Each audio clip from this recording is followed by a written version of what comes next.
Who doesn't recognize Jakarta Institute of Art or IKJ? Jakarta Institute of Art is the first university in Southeast Asia that is interdisciplinary in art, and the only one art university located right in the center of the capital city, Jakarta. Place where all the cultures meet and mixed, inherit IKJ the uniqueness that is not owned by other universities. IKJ, located right in the Jakarta Art Center, Taman Ismail Marzuki, or TIM, and granted to access of all the facilities from the TIM complex, with 3 faculties which are fully synergized: the Faculty of Fine Art, Faculty of Film and Television, and Faculty of Performance Art, allowing the chance of optimum interdisciplinary art and culture collaboration within IKJ. Used to be known as Jakarta Arts Education Institute, or LPKJ, and since 1982 officially known as Faculty of Fine Arts, now equipped with 4 buildings to ensure a conducive teaching and learning process that can be conducted. Other facilities those are owned by the Faculty of Fine Arts are classroom, workshop studio such as 3-dimensional art studio, printing studio, sewing studio, photography studio, furniture studio, computer lab, amphitheater, library, and fine art gallery. Vision: to be the center of fine arts education based on multicultural, interdisciplinary, and open to change, and to be actively involved in the social life of community in order to promote the art and culture values, to be able to compete globally. Mission statement: organizing teaching and education in academic and professional skills in the field of fine arts as an artist, creator, thinker, and reviewer. Developing and spreading the fine arts as science and technology to increase the quality and life standard of the community, and also enriching the Indonesia culture as the center of arts research and development, as science and technology for the benefit of academic and the people of Indonesia.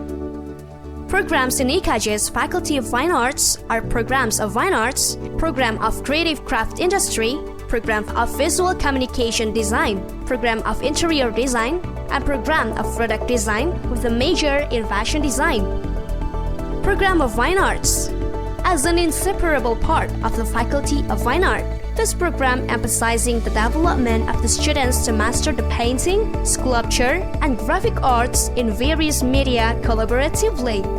Program of Creative Craft Industry: this program shall polish the creative skill and creative development of the students in creating the artwork of craft, including the ceramic craft, wood craft, textile craft, and other alternative products.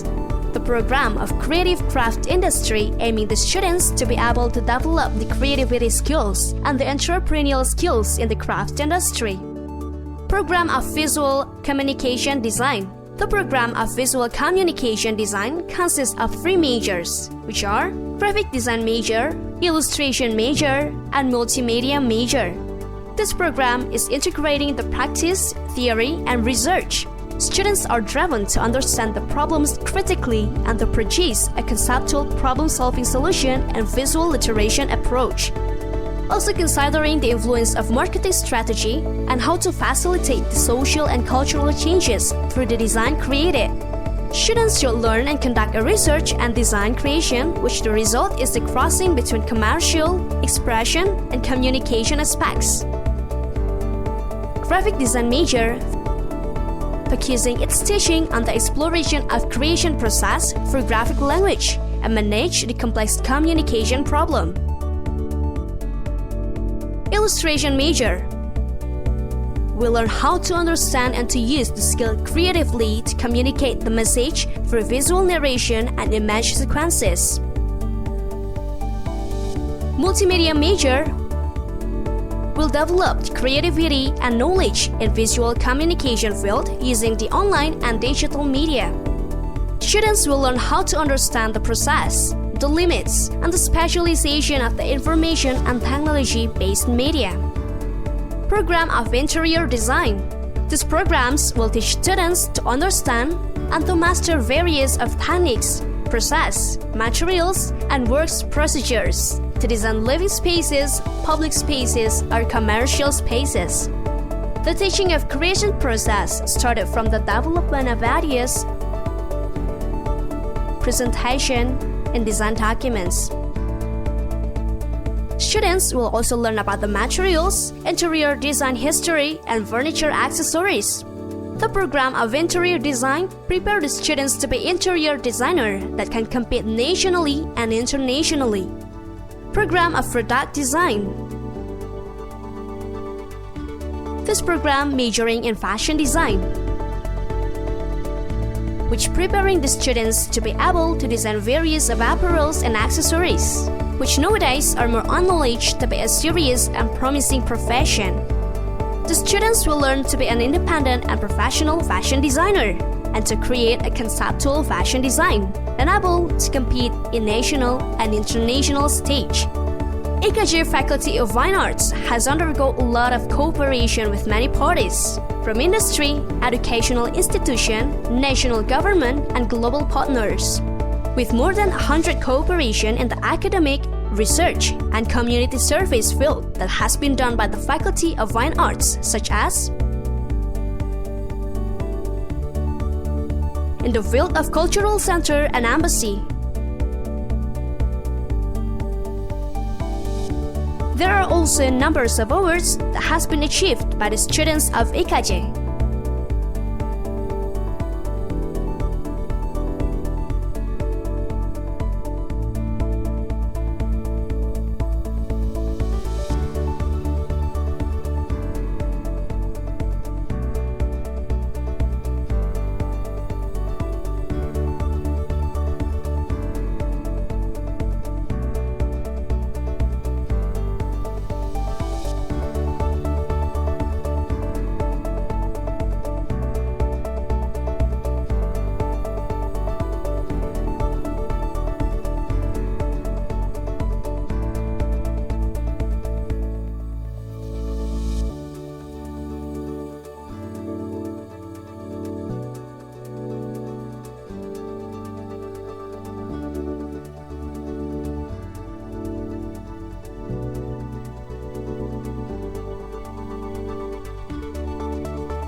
For further information, you may kindly contact us on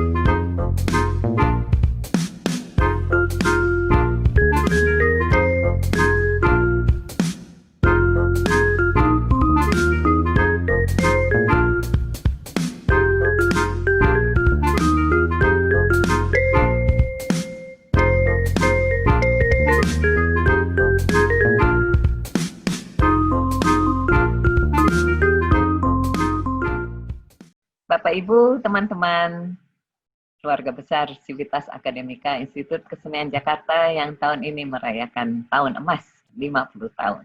Salam debur ombak.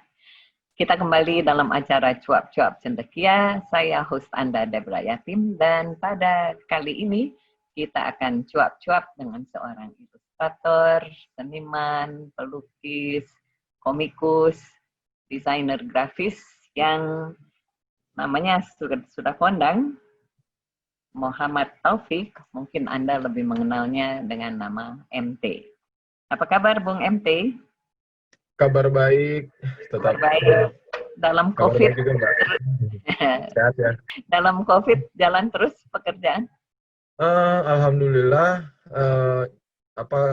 kesibukan tetap jalan. Ada beberapa kegiatan yang ya sayangnya harus ditunda, harus dibatalkan, tapi ada beberapa yang tetap jalan gitu. Jadi sebenarnya sih kalau dibilang nganggur, enggak juga gitu loh. Tetap ada yang masih bisa dikerjakan gitu. Ya, itu enaknya kalau di seni rupa ya, kalau di Iya, ilustrasi dan gambar. iya. Kalau pembuat film agak diam dulu karena bioskop nggak jadi buka. Iya, iya, iya, iya. Bioskop mau buka, lalu tutup lagi karena COVID. Tutup lagi. Mm-mm. Mas MT, saya mau Ya. mulai dulu dengan sejarah masa lalu Anda. Dulu kan di sekolah, sejak sekolah menengah pertama SMP, Anda sudah sering kirim karya gambar, karya ilustrasi, karya lukis ke majalah dan ke koran dan tabloid, dan diterima dan dibayar lagi. Dan kemudian Anda memutuskan masuk kuliah. Ngapain? Kan sudah dapat nafkah, tidak usah sekolah formal.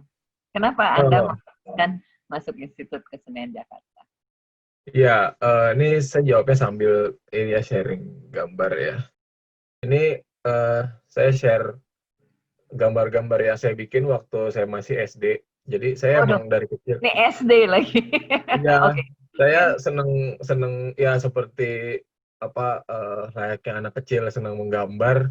Jadi emang orang tua saya yang pasti cukup menyadari anaknya punya minat yang sangat besar di bidang menggambar gitu. Jadi saya masih ingat dulu waktu SD itu saya kalau menggambar itu harus ngumpet-ngumpet kalau jam sekolah. Karena ya kita dulu itu kan kalau lagi di kelas guru nerangin, saya tuh suka sambil dengerin tapi juga suka sambil mencuri-curi kesempatan menggambar gitu loh. Dan tetap seneng. Dan ya salah satu penyalurannya adalah saya mengirim gambar ke tabloid atau beberapa koran, surat kabar gitu atas dorongan ayah saya juga gitu loh. Nah, bahkan saya pakai nama MT itu karena ide dari ayah saya gitu. Karena beliau waktu itu ngasih ide, kamu kalau mau ngirim gambar atau bikin karya kartun dikirim gitu, kamu harus punya semacam nama panggung gitu. Kalau mau pakai nama lengkap saya kan Muhammad Taufik, kayaknya aduh kurang bisa diingat gitu loh. Nah, beliau mengusulkan saya pakai nama MT gitu, singkatan dari nama saya, tapi di awal dan di belakangnya ditambahin huruf E, jadinya EMTE gitu. Dan ya nama itu yang saya pakai sampai sekarang gitu. Ini gambar-gambarnya saya bikin waktu saya SMP, jadi saya ingat banget waktu itu ada tabloid anak namanya Fantasi. Terus saya mencoba untuk mengirim beberapa komik strip ke sana, dan itulah pertama kali saya mengalami yang bikin gambar terus diterima, dimuat, terus dapat honor gitu. Ya waktu itu dapat honornya sistem pembayarannya pakai Wesel Pos, jadi belum zaman transfer. Dan bisa makan bakso, ajak teman-teman. Ya, saya ingat banget dulu honor itu selalu saya tidak pernah nabung waktu itu. Jadi honor itu selalu saya pakai untuk mentraktir teman-teman atau beli alat gambar, beli komik gitu aja. Belum ada keinginan untuk nabung gitu, karena waktu itu saya ya bang seneng ngumpulin komik, seneng beli alat gambar, karena ya senangnya karena saya bisa membeli alat gambar itu tanpa harus minta orang tua gitu loh, karena bisa punya pemasukan sendiri gitu loh. Nah waktu itu saya ngerasa kalau saya gambar-gambar terus, saya belum kepikiran kerjaan saya nanti apa sih gitu loh, kalau dengan hobi saya ngegambar ini gitu loh, profesi seperti apa ya gitu.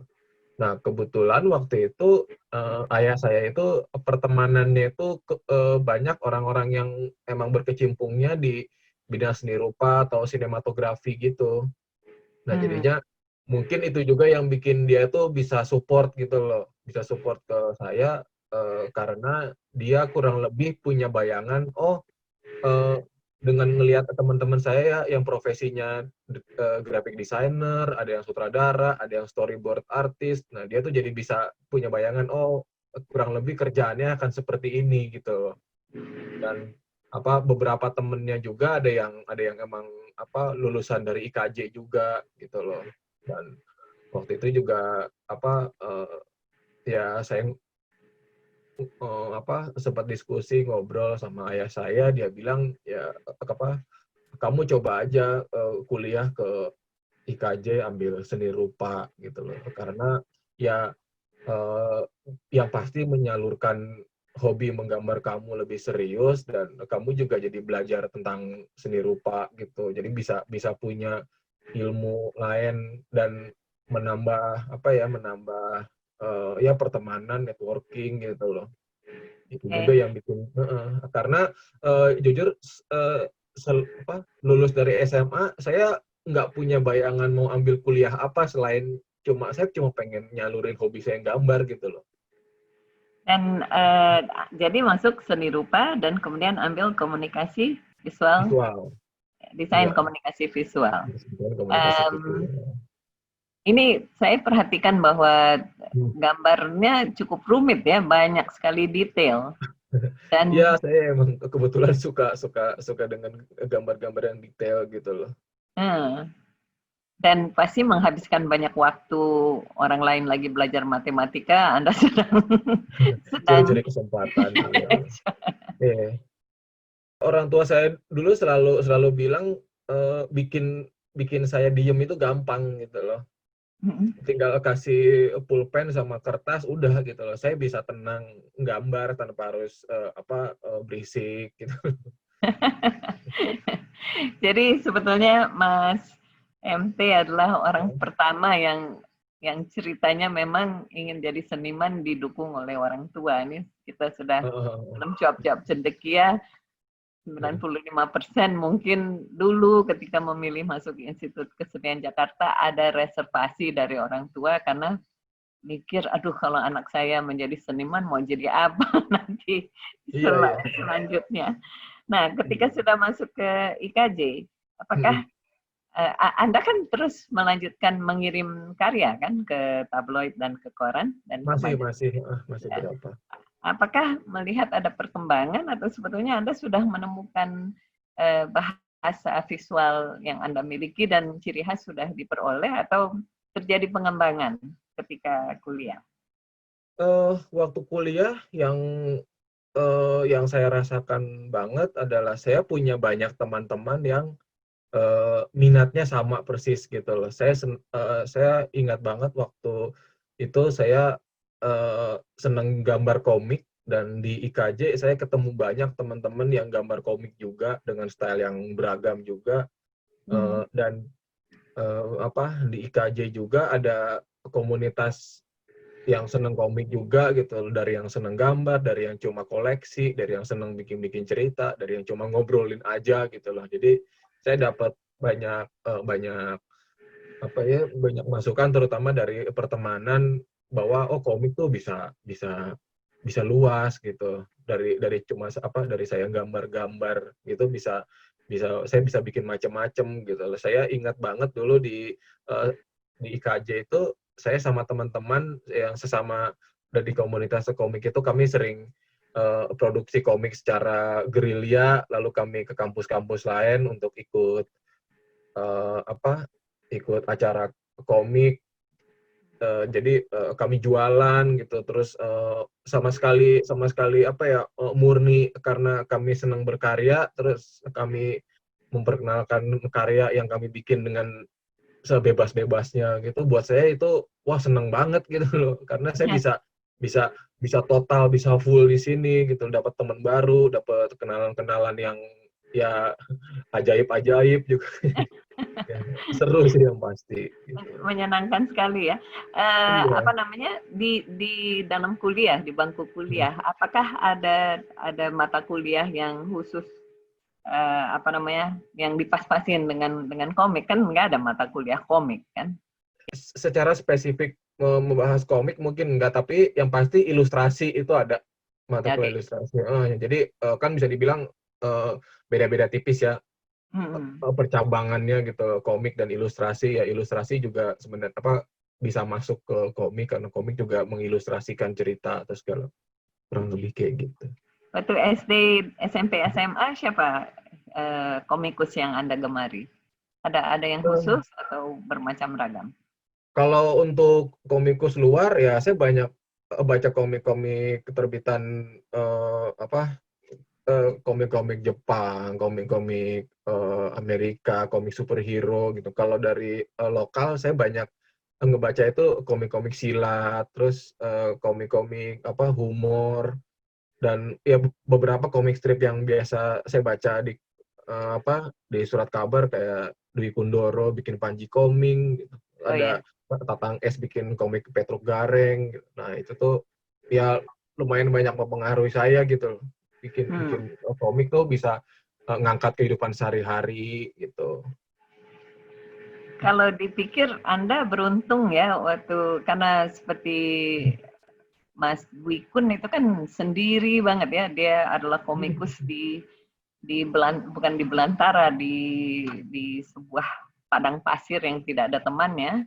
Tapi Iya, kemudian ketika Anda masuk IKJ ternyata sudah lahir generasi yang menyukai komik iya. sebagai suatu passion. Itu bisa Iya. diceritakan. Kalau saya ngelihatnya mungkin zaman aja ya, zaman udah emang kebetulan udah beda.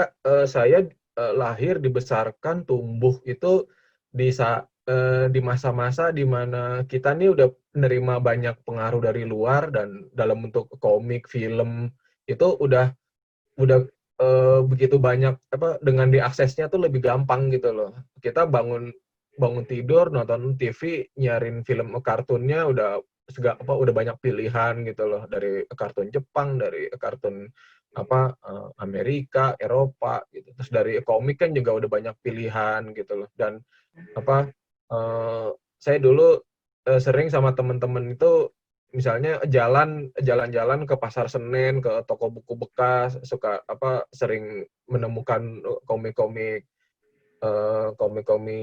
bekas yang ya entah dari mana gitu loh. Jadi emang eh, apa referensi atau komik itu dan segala macam gambar-gambar tuh udah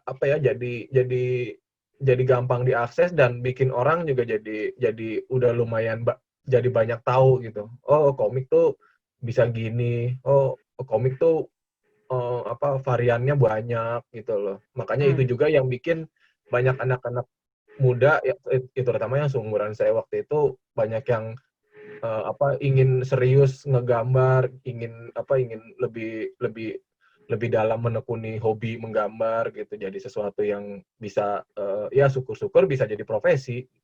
Ya.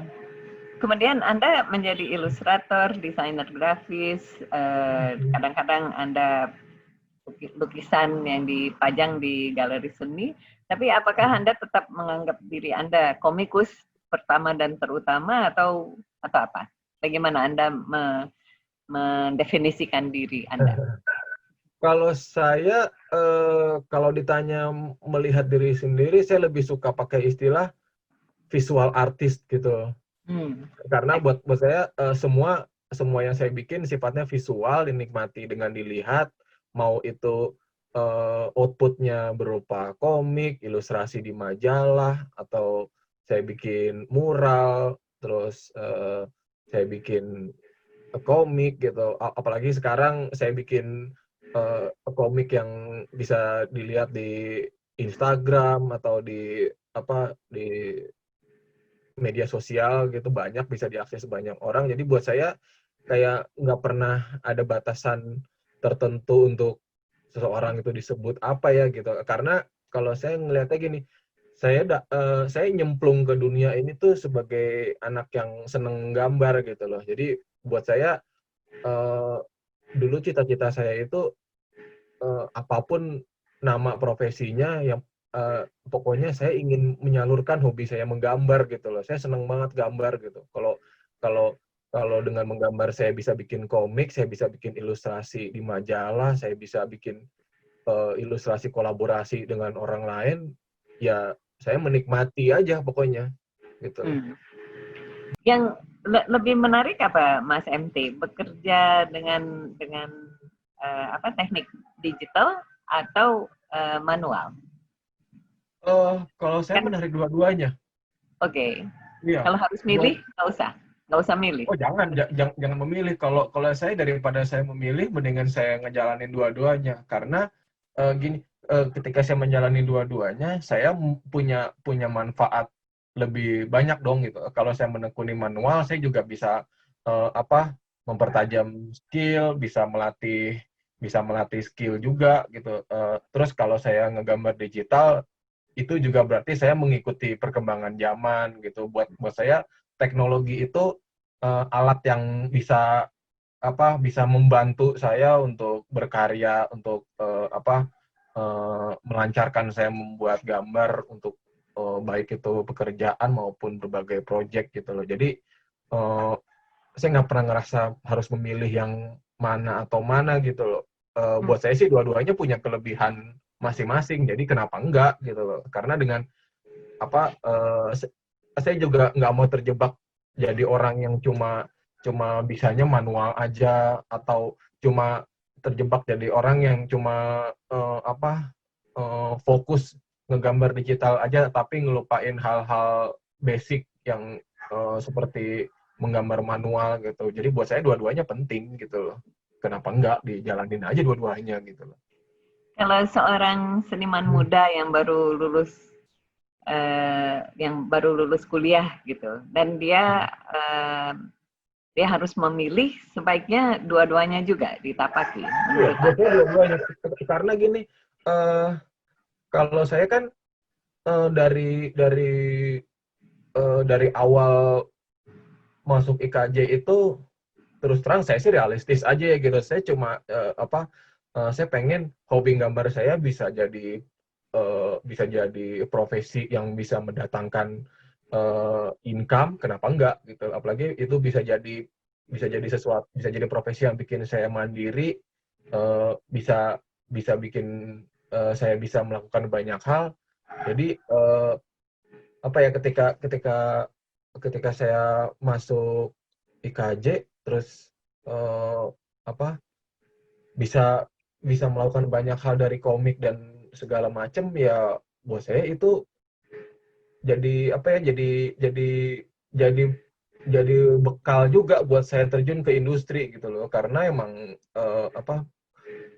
kesiapan seorang mahasiswa ketika dia belajar di kampus sama dia lulus dan siap terjun ke masyarakat, kan dia harus punya bekal kan, terutama skillnya gitu loh. Siap nggak dia terjun ke industri gitu, yang menuntut untuk selalu beradaptasi, bisa survive, bisa mandiri, terus bisa selalu menyiasati keadaan gitu loh. Makanya saya buat saya skill-skill seperti itu penting gitu loh dimiliki tiap mahasiswa gitu loh.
Anda dari awal langsung freelance atau pernah masuk ke sebuah perusahaan? Pernah masuk korporasi dan kemudian bekerja sebagai graphic designer atau bagaimana? perjalanan karir begitu lulus kuliah, terus gimana menapaki jalur ini? Kalau saya selama kuliah kebetulan sering dapat berbagai job dari temen, dari senior juga gitu. Kalau saya yang saya syukuri ketika kuliah di IKJ adalah apa pertemanan itu nggak cuma temenan aja, tapi ada juga yang emang bisa bisa bikin saya bisa jadi terlibat ke ada kerjaan bikin ini bikin itu. Jadi saya banyak banyak apa ya banyak dapat job yang bikin saya punya kesibukan di samping kuliah juga. Terus karena sibuk, jadi entah kenapa dari satu job ke job berikutnya itu tuh ya bisa dibilang hampir nggak pernah ada jeda gitu loh. Jadi selalu aja ada yang bisa saya lakukan. Nah itu juga yang bikin karena status saya freelance, jadi saya fleksibel gitu loh. Semua murni saya atur sendiri apa cara kerjanya gitu loh. Karena kan kalau freelance kan tanggung jawabnya sama diri sendiri gitu loh. Waktu itu saya cuma bagi waktu antara kuliah harus tetap jalan, harus lulus, sementara kerjaan harus tetap profesional, mematuhi deadline, terus bisa tetap kreatif, bisa tetap banyak yang order gitu sampai ya karena sibuk terus saya bisa dibilang nggak pernah terpikir untuk ngelamar kerja gitu loh, karena saya waktu itu selagi saya sibuk freelance yang kerjaannya nggak pernah berhenti itu, saya sempat mikir gini, suatu hari kalau udah mulai sepi job, mungkin saya akan coba-coba ngelamar gitu loh, entah kemana, ke biro iklan atau ke kantor advertising atau ke mana gitu sebagai pegawai. Ya tapi sampai hari ini saya selalu ada yang saya kerjakan, karena gini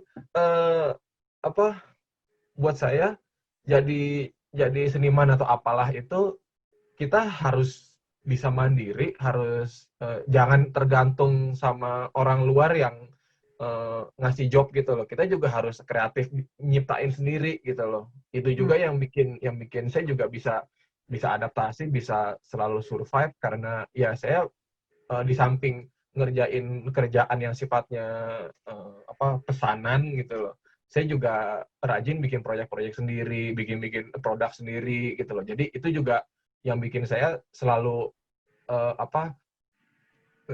selalu kejaga sibuk terus gitu loh. Jadi nggak pernah nganggur gitu loh. Oke. Itu ada masalah disiplin dan bagi waktu itu memerlukan manajemen waktu yang ekstra atau memang dengan sendirinya Anda lakukan? Karena kan kita punya citra di masyarakat sosialnya, punya citra bahwa seniman itu adalah orang yang tidak disiplin, nanti kerjanya sampai jam 4 pagi, lalu tidur sepanjang hari, dan hal-hal seperti itu kan sebetulnya merugikan. Citranya itu merugikan.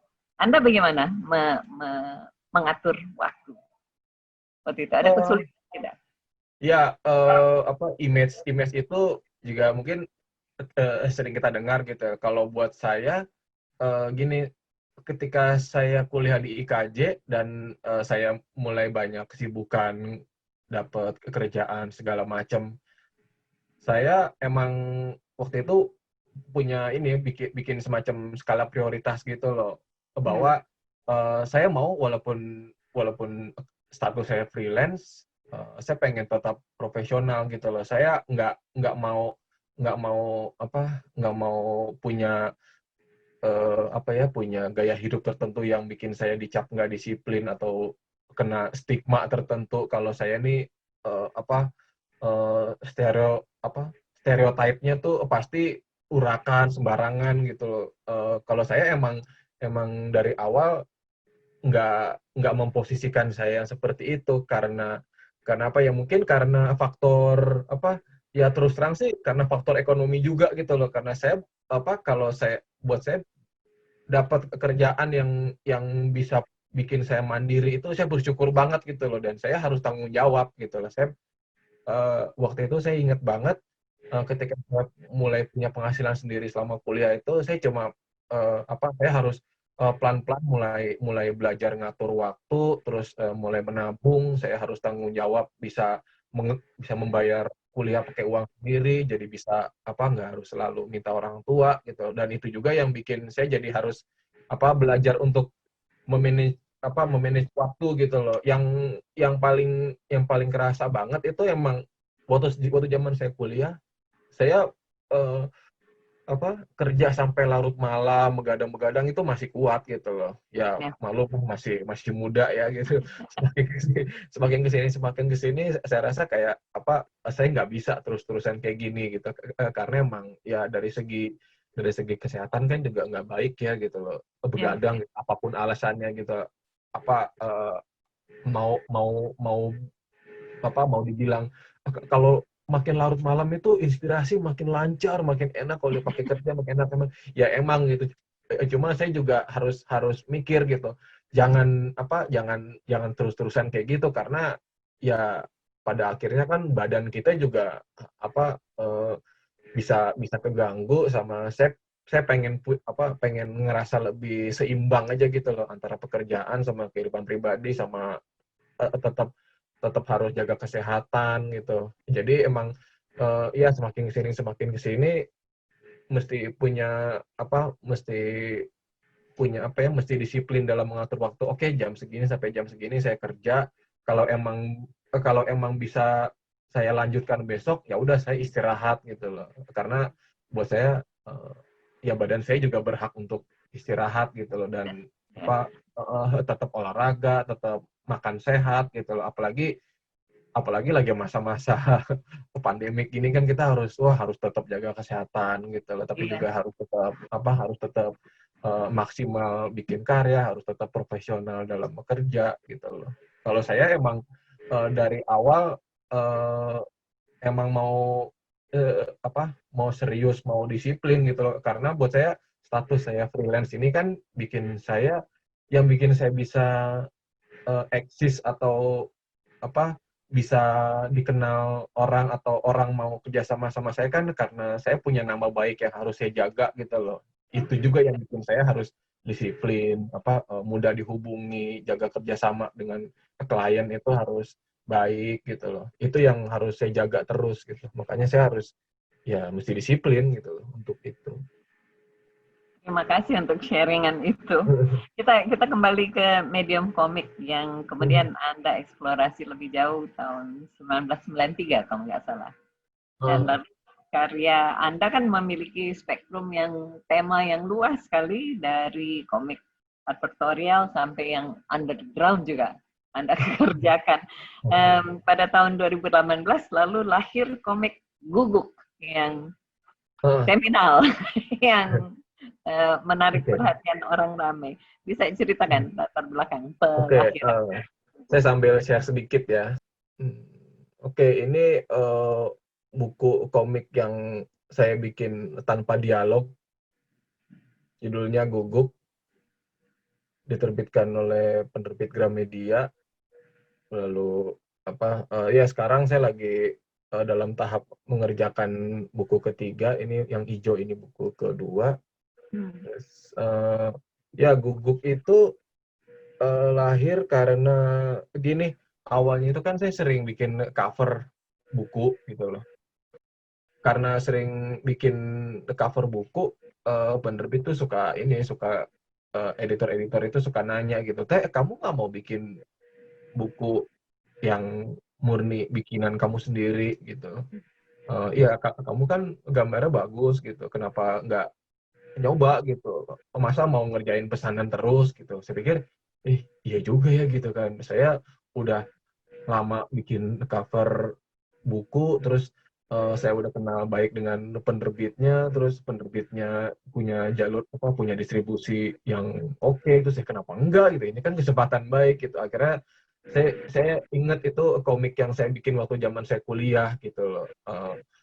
Saya cari-cari gambar-gambarnya di rumah karena itu udah lama banget saya simpan gitu, saya nggak pernah kepikiran untuk dijadikan komik secara serius. Lalu ya saya mulai bangunkan dia lagi pelan-pelan, saya susun cerita gitu sampai sampai saya akhirnya memutuskan untuk oke, saya mau bikin komik ini dengan format tanpa dialog deh gitu loh. Jadi buat saya apa kalau tanpa dialog itu membuat orang yang ngebaca itu jadi punya penafsiran sendiri-sendiri gitu. Buat saya jadi seru gitu loh karena orang jadi apa ya, jadi bisa bebas gitu loh nyiptain jalan cerita atau ngisi-ngisi dialog tokoh-tokohnya seperti apa gitu loh. Saya nggak mau kalau saya bikin cerita jadi kayak kesannya mendikte orang oh ceritanya harus gini, menuntun ceritanya gini gitu. Jadi kenapa enggak dia sekalian aja nggak usah ada dialognya gitu loh. Karena yang saya inget banget itu selama saya kuliah itu kalau kalau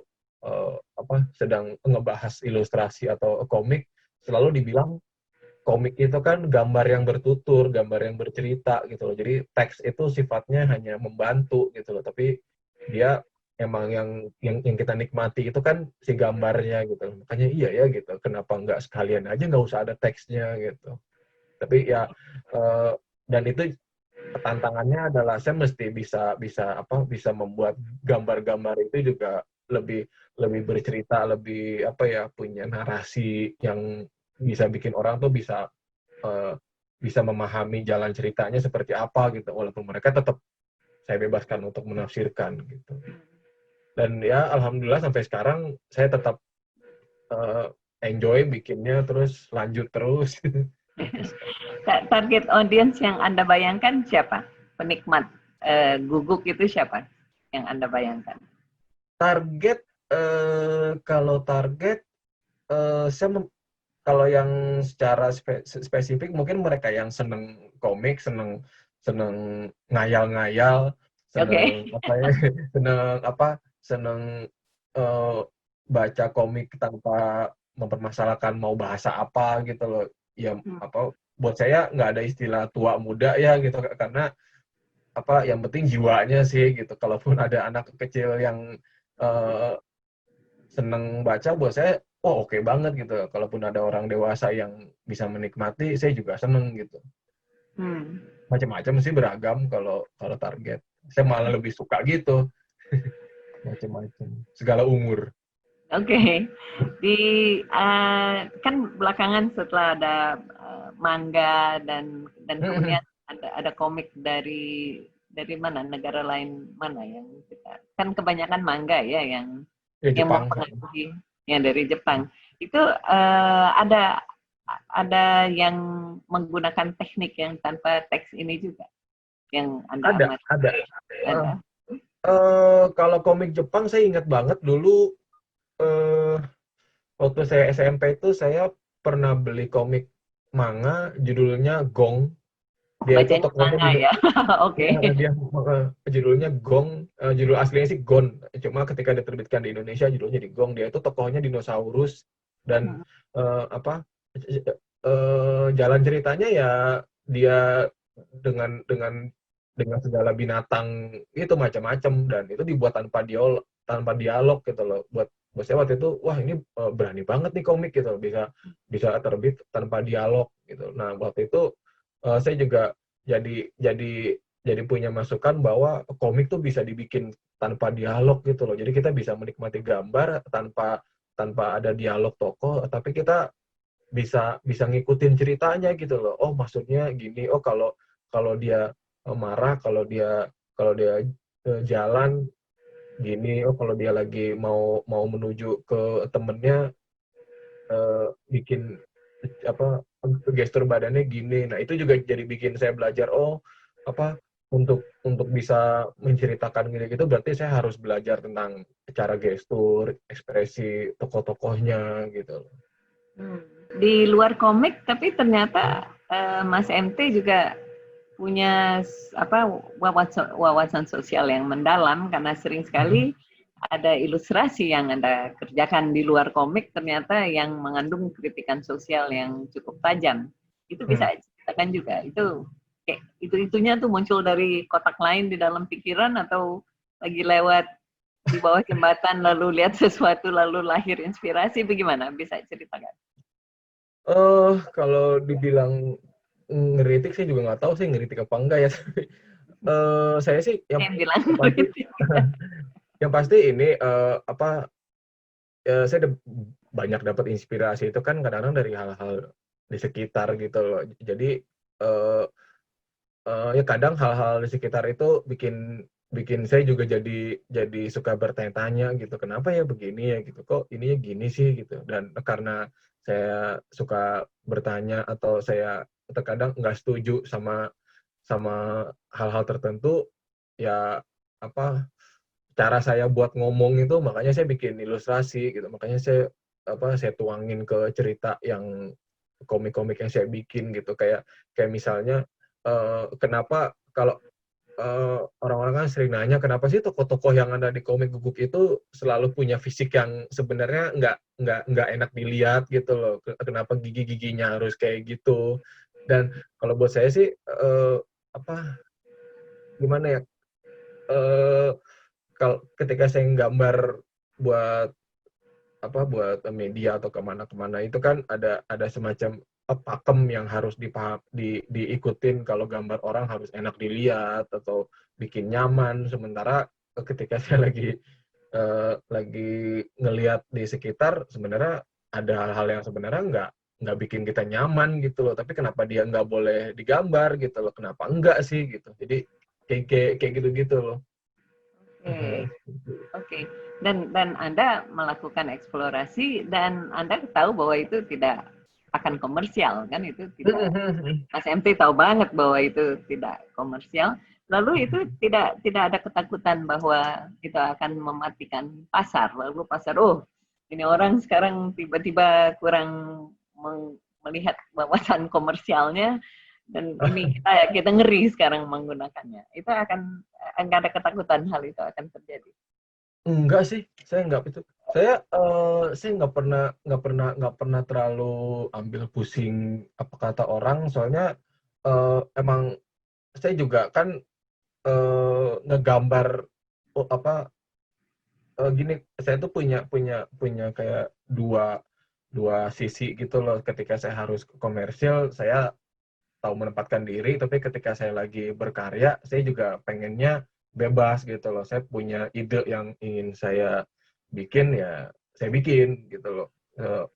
Walaupun untuk itu saya juga mungkin tahu kalau ini bakal nggak disukain orang, tapi buat saya ya saya harus tetap ngebikin ini gitu loh. Itu juga yang bikin kenapa saya eh, apa eh, sengaja tetap tetap harus terus bikin proyek yang sifatnya personal gitu loh. Saya pengen nyalurin ide-ide yang nggak akan pernah saya bisa salurin kalau saya di proyek komersil gitu loh. Buat saya karena dua-duanya sama-sama tentang menggambar, ya saya enjoy aja gitu loh.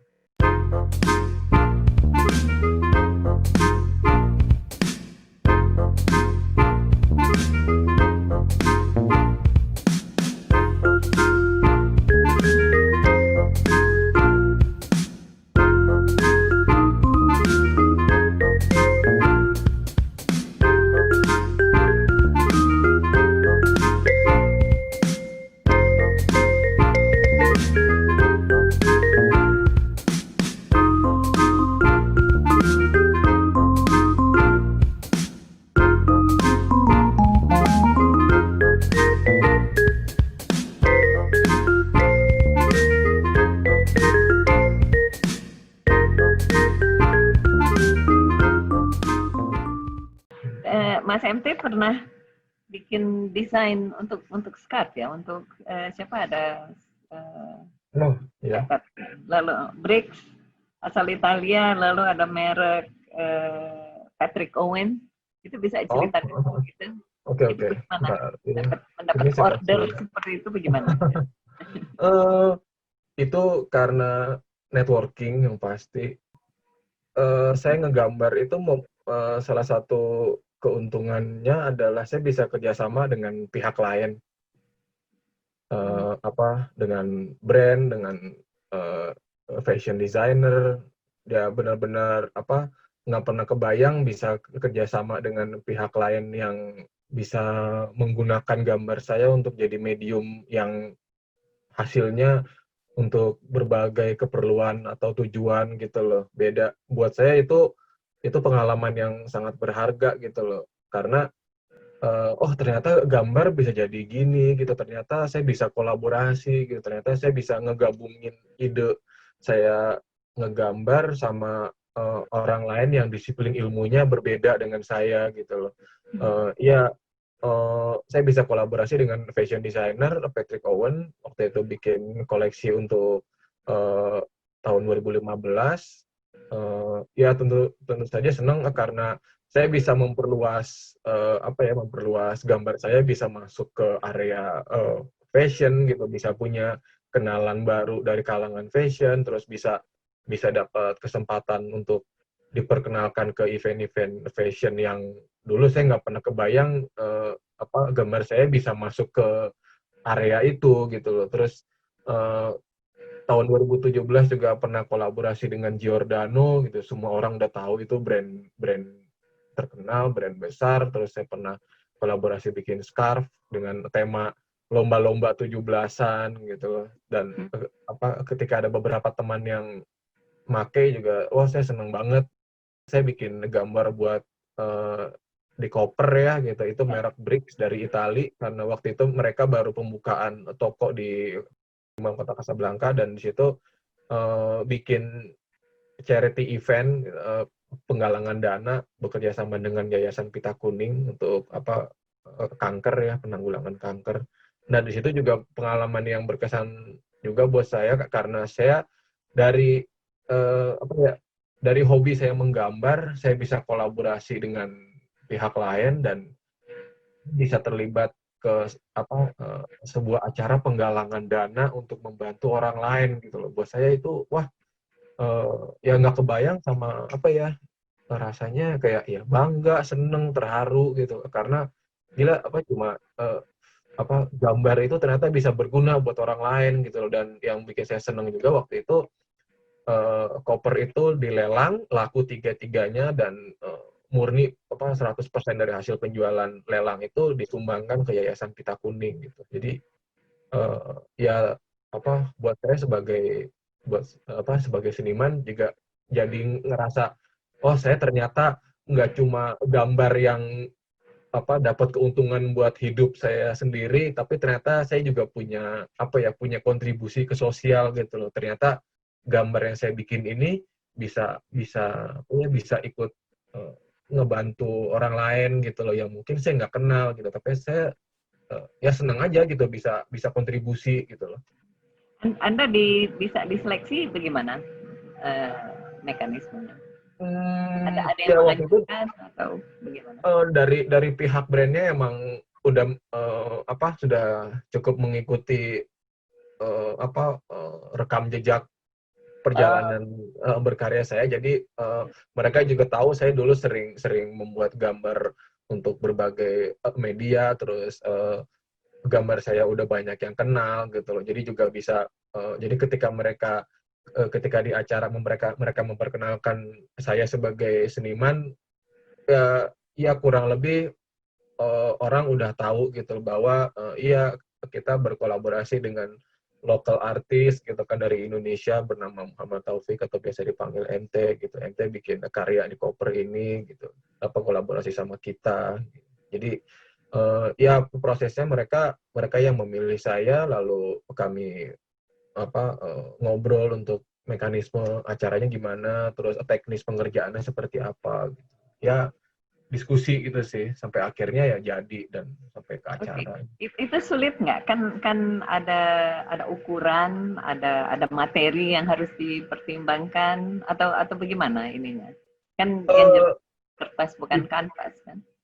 Saya bukan kanvas, ya justru tantangannya kadang gitu. Jadi saya biasa ngegambar di kertas atau kanvas, tiba-tiba saya dapat tantangan untuk menggambar di bidang yang permukaannya ya rada licin, terus bagaimana caranya gambarnya bisa tahan lama gitu, bisa pakai bahan apa untuk menggambar di bidang ini gitu. Nah itu juga yang bikin saya jadi harus cari tahu gitu loh, kira-kira pakai apa ya gitu. Kalau misalnya saya nggak tahu, mungkin saya harus tanya-tanya ke temen yang pernah menggambar di bidang bidang tertentu gitu loh. Ya itu sebenarnya eh, apa saya nggak pernah nganggap itu jadi kesulitan sih, tapi buat saya itu tantangan yang bikin saya harus cari tahu gitu loh, harus cari solusinya gitu. Karena eh, kalau saya nyari tahu kan berarti saya juga jadi belajar gitu loh. Buat saya eh, kegiatan-kegiatan kayak gitu dapat kolaborasi dengan pihak lain di material yang nggak biasa, bikin saya juga jadi belajar gitu. Oh, kalau bikin di koper saya pakai cat ini gitu. Oh, kalau pakai ini warnanya bisa kayak gini gitu loh. Jadi di cover itu Mas MT melukis langsung Langsung aja. langsung, dan 3 karya itu jadi tidak pernah dicetak ulang terus bisa dibeli Tidak, oleh itu adalah karya otentik cuma. asli. Iya, karya asli. Dan Wow, oke. iya, itu juga yang bikin jadi jadi otentik, karena ketika karya itu dilelang terus dibeli, ya yang yang berhak memiliki itu ya cuma orang itu aja. Jadi Eksklusif. jadi iya, jadi eksklusif gitu kan. Lebih mungkin buat orang tertentu bangga gitu kan, bisa bisa punya karya yang cuma ada satu, cuma pernah dibikin sekali. Ya, itu namanya karya lukis jadinya ya, karya rupa. Karya otentik sih yang jelas. Lebih seru mana, bikin cover untuk koper atau scarf? Kalau dibilang seru, dua-duanya seru sih gitu loh. Kalau di scarf saya jadi belajar, kalau di print berarti saya harus bikin gambarnya gimana biar kualitasnya nggak pecah gitu loh. Terus kalau di scarf, ketika saya bikin gambar, saya mesti mikirin gimana kalau nanti itu dilipat-lipat, diikat di leher atau dijadiin penutup kepala itu. Ketika dia dilipat-lipat, gambarnya jadi gimana ngelihatnya. Nah, itu jadi seru juga gitu. Jadi saya mesti kurang lebih jadi bisa tahu, oh aplikasinya bisa jadi macam-macam gitu. Kalau di koper kayak oh materialnya nggak umum nih gitu, dia nggak kertas yang biasa saya gunakan atau bukan kanvas, tapi saya juga jadi belajar, oh berarti saya mesti menggunakan jenis cat tertentu gitu loh untuk bisa bikin gambar material gitu. Ya masing-masing punya punya keunikan sendiri. Dan ya yang saya suka dan saya syukuri adalah saya jadi belajar belajar banyak hal gitu loh dari situ. Nah, sekarang kita beranjak ke 69 hal yang harus diketahui oleh perempuan lajang. itu gimana bisa kepilih Mas MT yang bukan perempuan lajang, bukan perempuan, bisa menyelami apa yang menjadi pikiran cewek-cewek lajang. Gimana? Cewek-cewek lajang. Ini saya bikin ilustrasi buat buku. Judulnya cukup panjang. Ini 2017 ya buku ini terbit ya. 69 Things to be Grateful About Being Single gitu. Karena ya kita tahu status single atau jomblo itu kan sering jadi bercandaan atau ledekan, atau cukup jadi pembahasan yang seru di pertemanan atau keluarga gitu loh. Jadi buat saya sih status single itu nggak selalu harus kayak cuma dialami kaum perempuan aja gitu. Cowok juga terkadang suka dibecandain aja kalau di statusnya jomblo. Kalau ketika saya ngerjain buku ini, sebenarnya ini karena dari penerbitnya yang emang dari Gramedia udah tahu saya sering bikin ilustrasi untuk majalah, terutama majalah gaya hidup gitu loh. Jadi dan majalah lifestyle, fashion. Jadi dari pertimbangan dari segi marketing kan, gambar itu walaupun tetap ngomongin hal yang sifatnya apa ya, realistis, tapi dia juga harus dibuat dengan tampilan yang bikin orang juga seneng ngelihatnya gitu loh. Nah, itu juga yang bikin dari pihak penerbit mengajak saya untuk yang membuat gambarnya gitu. Lalu saya ngobrol dengan penulisnya, ngobrol-ngobrol, ya sebenarnya hal-hal yang ditulis di buku itu ya banyak mungkin sering kita jumpain deh gitu. Kalau jadi perempuan yang berstatus single tuh kadang suka dapat stigma yang kurang enak gitu loh. Terus sering jadi bercandaan gitu. Nah, buku itu dibikin buat mereka-mereka yang lagi single ini tuh untuk sebenarnya lu sebenarnya nggak usah terlalu ngerasa menyedihkan banget sih kalau status single itu. Harusnya kan justru karena single bisa punya kegiatan yang bisa seru, bisa bermanfaat, bisa punya kelebihan yang nggak dimiliki orang yang udah nggak single gitu. Nah, dan sebenarnya itu juga makanya buku itu ingin memberikan tips atau masukan buat terutama perempuan yang single bahwa jadi single tuh juga bisa di satu sisi juga bisa memperkuat potensi yang kita punya gitu. Dan ya ketika saya gambar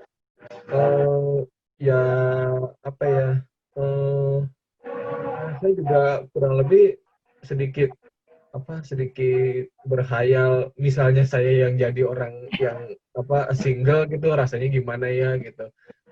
Soalnya kan ini kan hal yang bisa dialami siapa aja gitu loh, nggak masalah cowok atau cewek gitu loh. Jadi menurut saya ini hal yang bisa dialami semua orang gitu loh. Ini bisa terjadi siapa aja, dan ketika saya bikin pun saya juga tetap ngerasa semua orang bisa ngerasa mengalami ini gitu loh. Tapi tetap saya bikinnya dengan tampilan yang lucu, menarik, karena ya saya pengen buku ini juga jadi jadi nuansanya tuh menyenangkan gitu loh, tetap bisa having fun, tetap bisa seru, jadi bisa dinikmati gitu loh. Jadi buku itu tuh ketika dibaca nggak menganggap nggak menganggap status single itu sebagai sesuatu yang menyedihkan amat sih gitu loh. Terima kasih untuk sharing tentang perjombloan itu. Saya kira laki-laki meskipun jomblo tidak akan pakai celana pendek lalu makan kue sebesar itu di itu juga kenapa saya bikin pakai celana pendek nyantai, karena ketika saya bikin itu saya sengaja nyiptain karakter yang ngerasa saya kan menikmati hidup gitu loh. Jadi saya bisa berpakaian yang menurut saya nyaman gitu, santai, terus terlihat having fun gitu loh. Mau makan bebas gitu, yang penting happy gitu loh. Makanya saya bikinnya juga yang ya gitu. Dan yang tidak jomblo pun jadi senang lihat buku itu. Iya.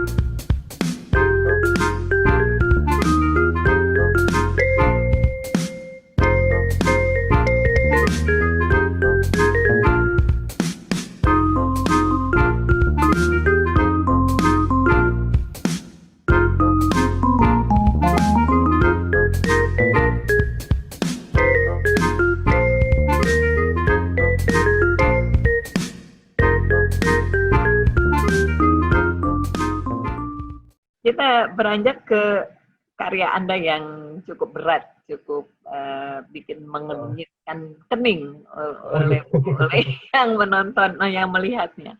karya Anda ada 2 yang terpilih untuk ikut pameran lukisan di Museum Oh, Sejarah Sofia di Bulgaria. Itu Bulgaria. bagaimana proses penyeleksiannya dan kenapa Anda memilih karya itu dengan tema itu dan lalu bagaimana rasanya bekerja sama dengan Duta Besar Indonesia yang juga adalah seorang pelukis?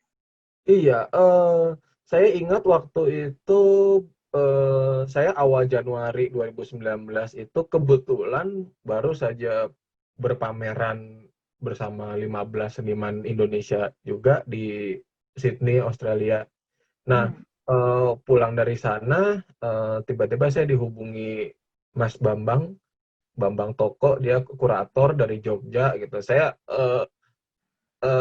cukup tahu tentang tentang kegiatan yang dilakukan Mas Bambang sebagai kurator, tapi saya jujur saya belum pernah kontak langsung sama dia gitu atau terlibat kerjasama. Nah, baru pas saya pulang dari Australia, saya dikontak, eh, Mas Bambang bilang sedang sedang mengurus sedang terlibat untuk mengajak kerjasama beberapa seniman untuk berpameran di Bulgaria gitu loh.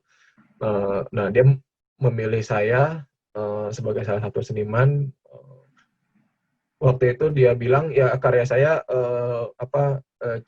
cukup tema-tema yang saya angkat di karya saya cukup mewakili keberagaman tema yang tentu saja khas kehidupan orang di Indonesia gitu.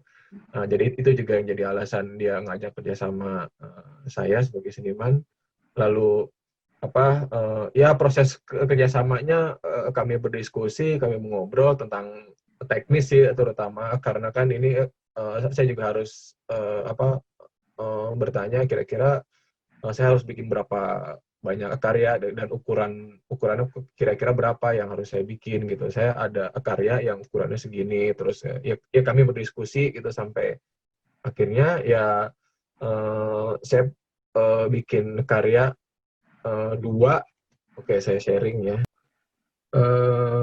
Saya bikin 2 karya. Ini ukurannya 1x1, dibikin dengan teknik cat air di atas kertas gitu. Saya emang sengaja bikin dengan tampilan seperti collage Hmm.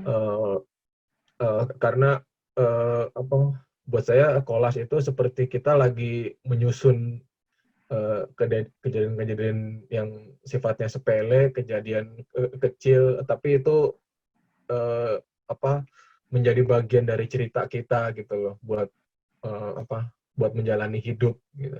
Dan ini karya yang saya kasih judul Resilience 1 dan 2. Di sini saya bicara soal karena saya tinggal di kota besar gitu dengan segala problemnya segala macam ya. Di sini saya ngangkat soal saya dan tentunya semua semua orang yang tinggal di kota maupun di desa di mana lingkungan tempat tinggal kita itu kan emang yang membentuk kita gitu loh, mau dia lingkungan yang keras, mau lingkungan yang membosankan atau seperti apa, tapi memang lingkungan itu yang membentuk kepribadian orang dan kita eh, harus tetap menjalani hidup dengan lingkungan yang apapun itu gitu loh. Jadi ini Ya, karya total baru untuk mengikuti pameran di Bulgaria itu, di ya. Sofia, Bulgaria. Oke. Saya juga ketika dikasih tahu yang yang punya ide untuk membuat pameran ini kan Ibu Astari Rashid gitu Ya. ya.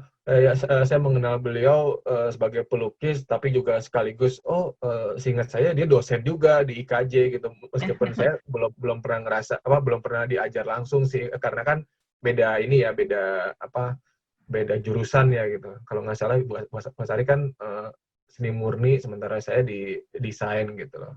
Jadi saya juga waktu lagi diajak pameran itu eh, ya ketika saya baca teks kuratorialnya dan latar belakang yang mendasari diadakan pameran ini, saya juga baru tahu gitu, oh Ibu Astari duta besar Besar. Indonesia untuk di Bulgaria gitu. Ya Buat saya kesempatan yang wah ini sangat berkesan ya, karena bisa bisa apa ya bangga bisa bisa terlibat dalam dalam pameran bersama dengan seniman dari Indonesia, terus karyanya juga bicara tentang kehidupan kita sebagai orang Indonesia gitu. Jadi bisa bisa dibawa ke bisa dibawa ke eh, apa negara lain, ke taraf internasional gitu loh. Kalau yang dibandingkan lukisan karya yang Anda pamerkan di Australia sebelumnya, itu ada? Bisa dikasih link? Eh, itu salah satu karya yang saya bawa untuk pameran di Australia waktu Januari 2019 lalu. Ini Di judulnya apa nih, Mas MT? tentang waktu, judulnya Wasting Time. Saya Hmm. bikin seri tentang makanan yang tidak habis.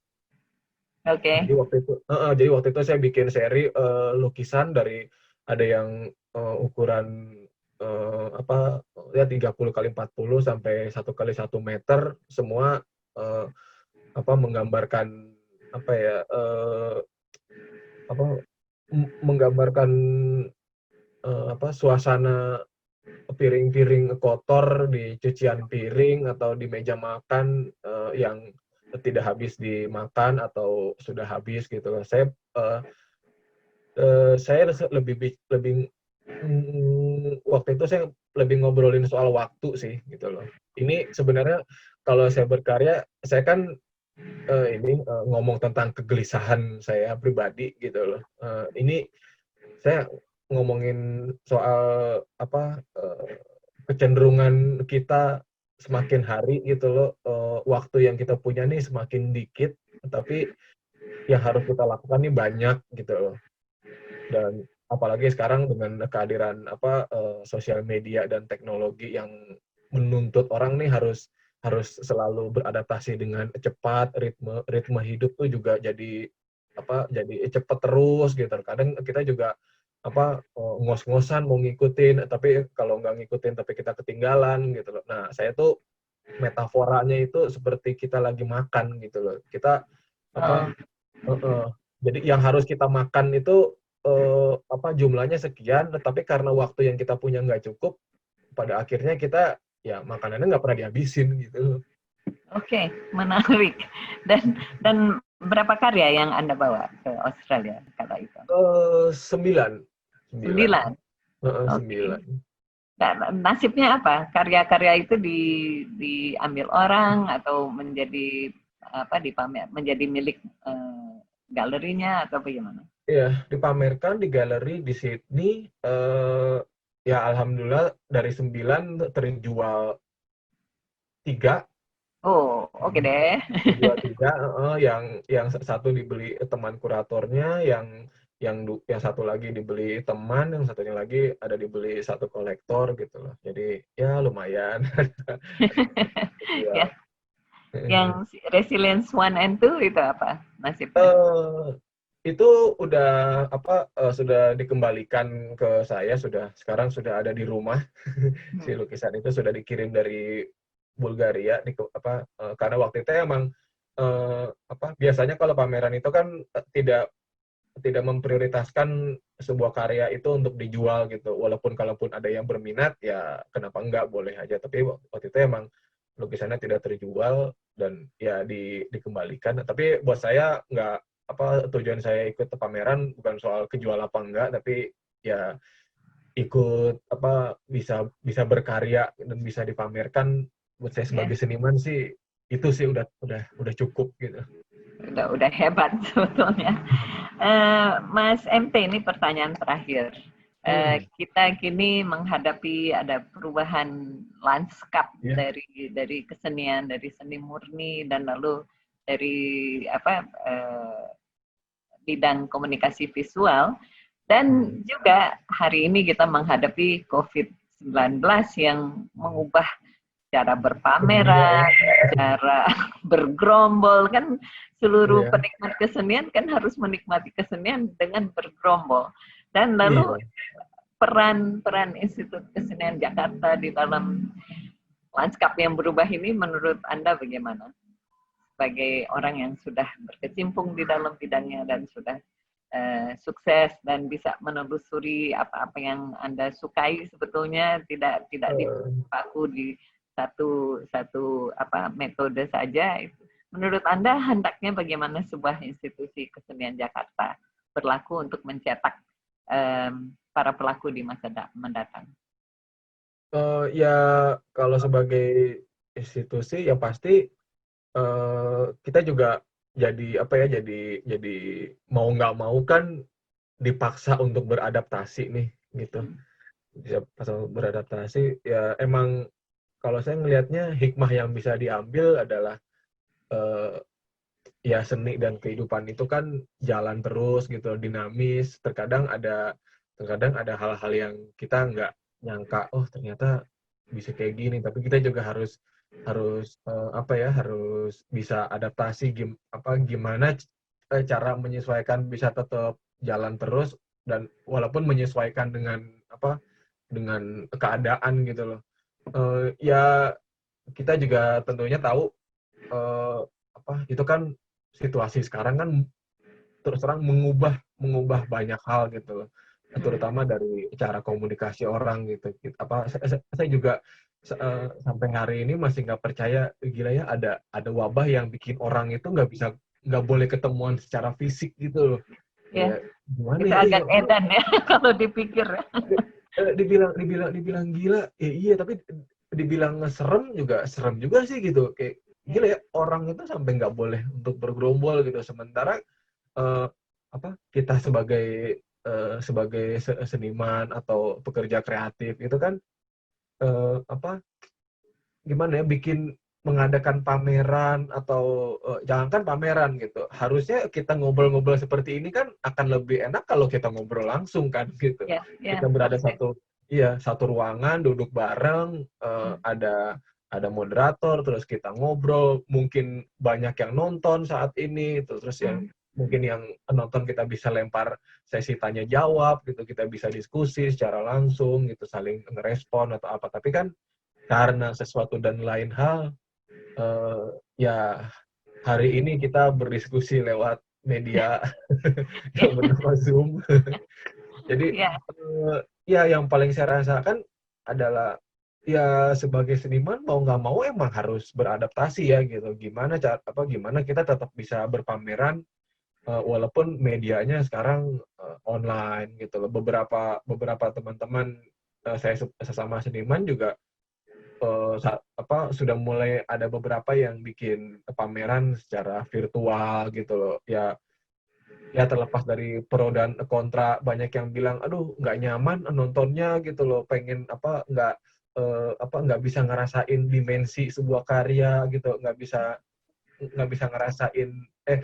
ngeliat langsung tekstur karya yang dibikin gitu. Ya kita juga tahu pasti jangankan menikmati karya gitu loh, mau ngobrol aja nggak segampang biasanya gitu loh. Jadi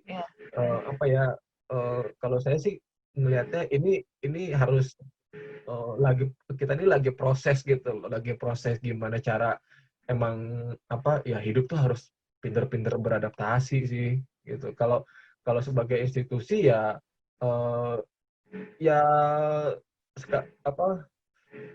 mungkin pelan-pelan membiasakan mahasiswa untuk memanfaatkan, siapa tahu dengan media online seperti ini justru bisa jadi punya ide untuk gimana bikin karya yang dinikmatin dan tetap bisa bikin orang interaktif tapi dengan media online gitu. Nah, kita nggak tahu nih siapa nih yang kira-kira bakal mulai untuk bikin karya dengan memanfaatkan teknologi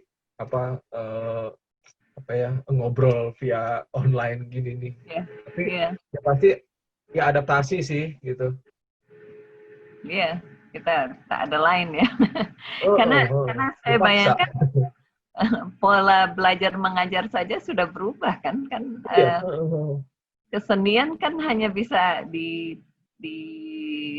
dihaturkan oleh seorang yang pakar kepada anak didiknya kan nggak bisa jarak jauh ya. Ya nggak bisa jarang. Saya sendiri juga mengalami sendiri gitu. Saya pernah diminta untuk bikin kelas online gitu, tutorial menggambar. Terus terang itu secara personal saya ngerasa kelelahan gitu loh, karena gimana ya saya mesti ngejelasin tentang warna, tentang tekstur cat atau kertas, tapi saya cuma bisa membaginya dengan antar layar gitu kan. Gimana ya gitu, ini kan seni itu kan sesuatu yang kalau buat saya sifatnya praktek gitu, sifatnya praktek, harus dilihat langsung, harus dipegang langsung, harus dialami langsung. Tapi sementara ini kayak wah, ini kita dibatasi sama ruang dan waktu banget gitu loh ya. Saya juga terus terang kayak aduh, ini menjengkelkan sih gitu. Saya gimana yang ngejelasin warna sementara yang di sana warna layarnya sama dengan warna layar saya nggak gitu. Itu aja juga udah cukup pusing sih gitu. Kita ada persoalan itu juga ya. Terutama teknis sih gitu loh. Tapi emang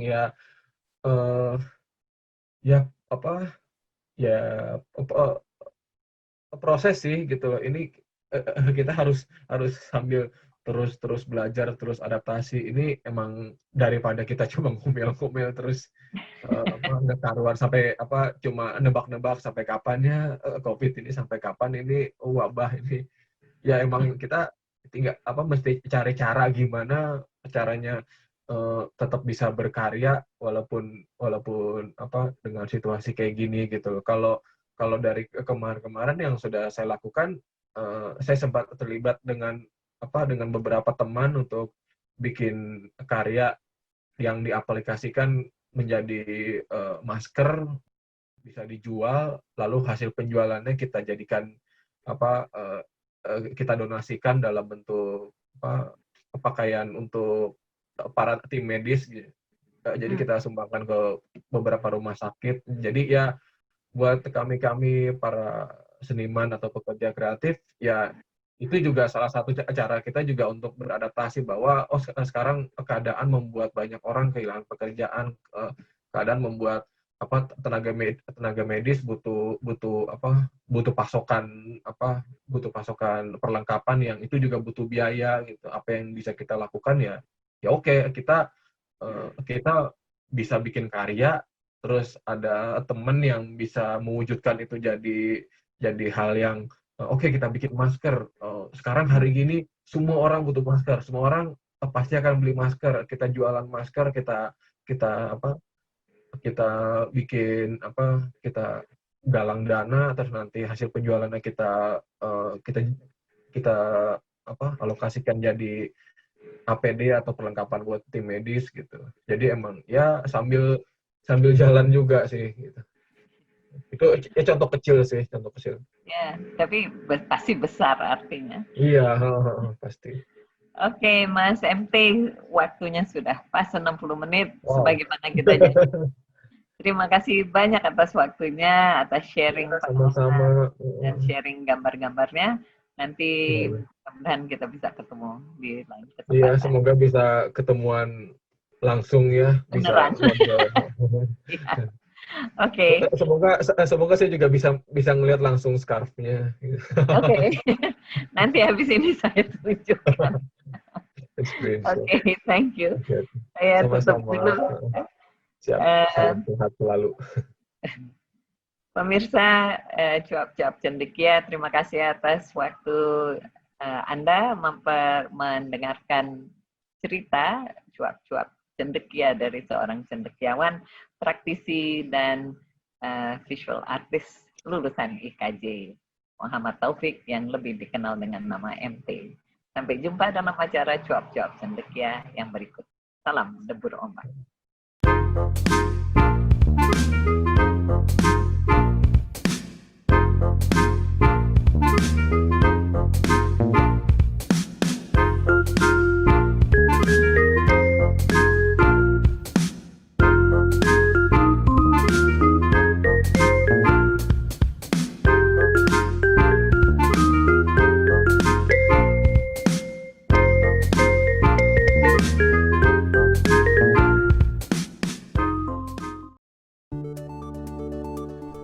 Judaism recognized Jakarta Institute of Art or IKJ. Jakarta Institute of Art is the first university in Southeast Asia that is interdisciplinary in art, and the only one art university located right in the center of the capital city, Jakarta. Place where all the cultures meet and mixed, inherit IKJ the uniqueness that is not owned by other universities.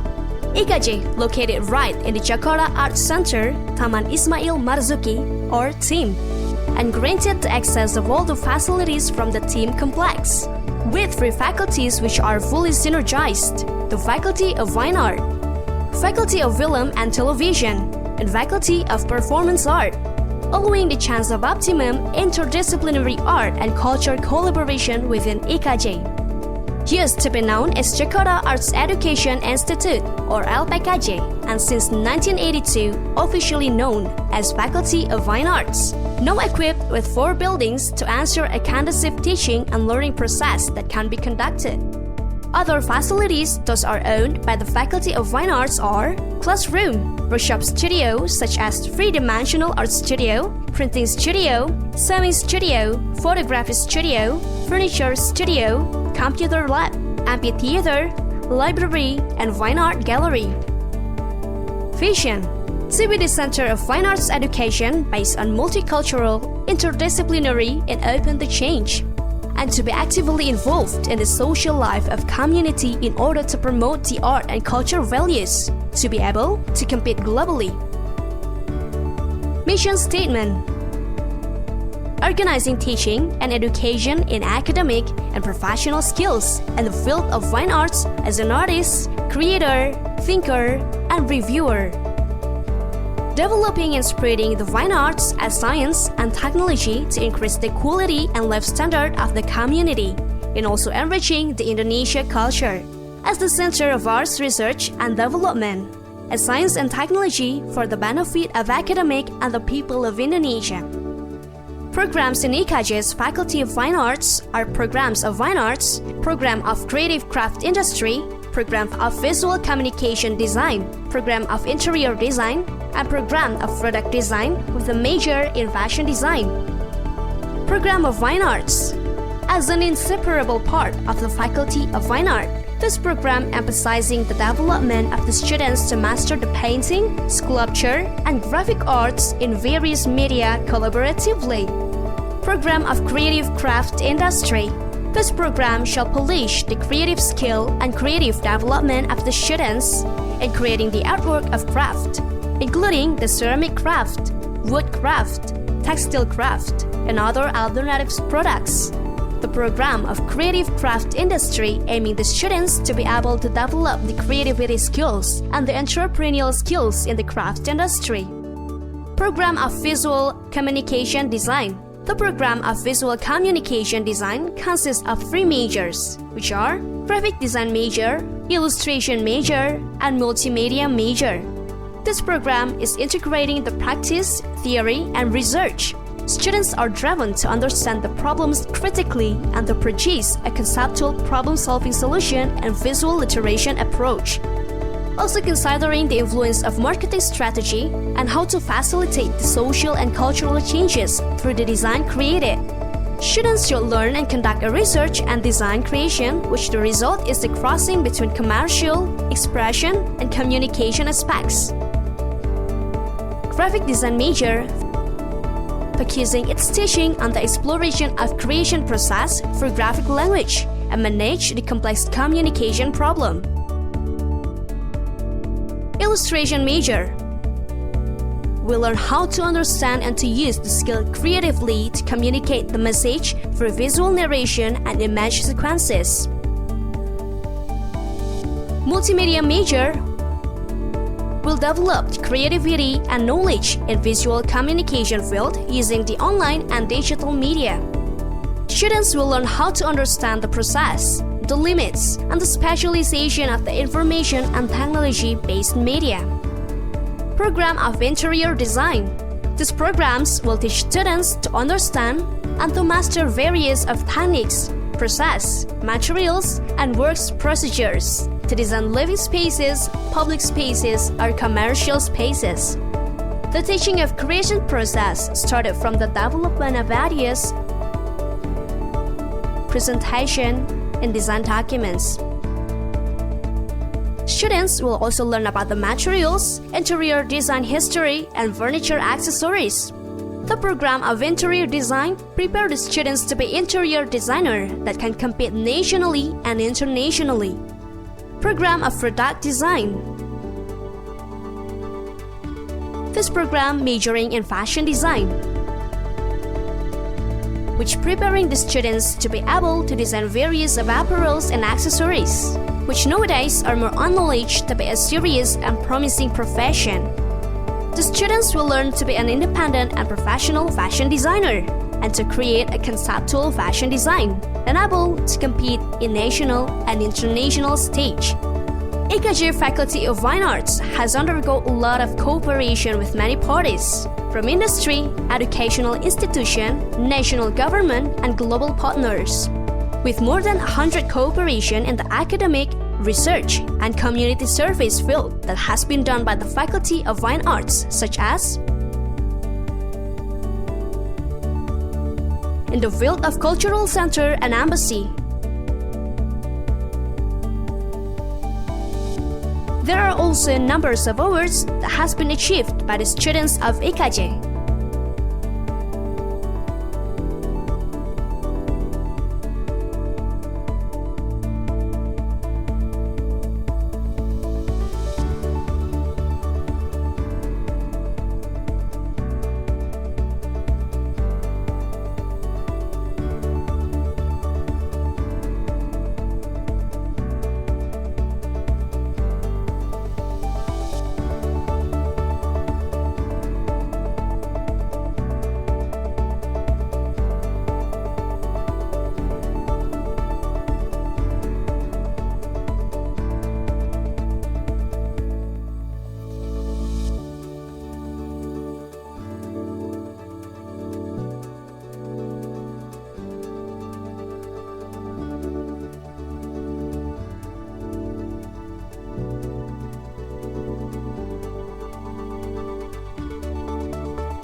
For further information, you may kindly contact us on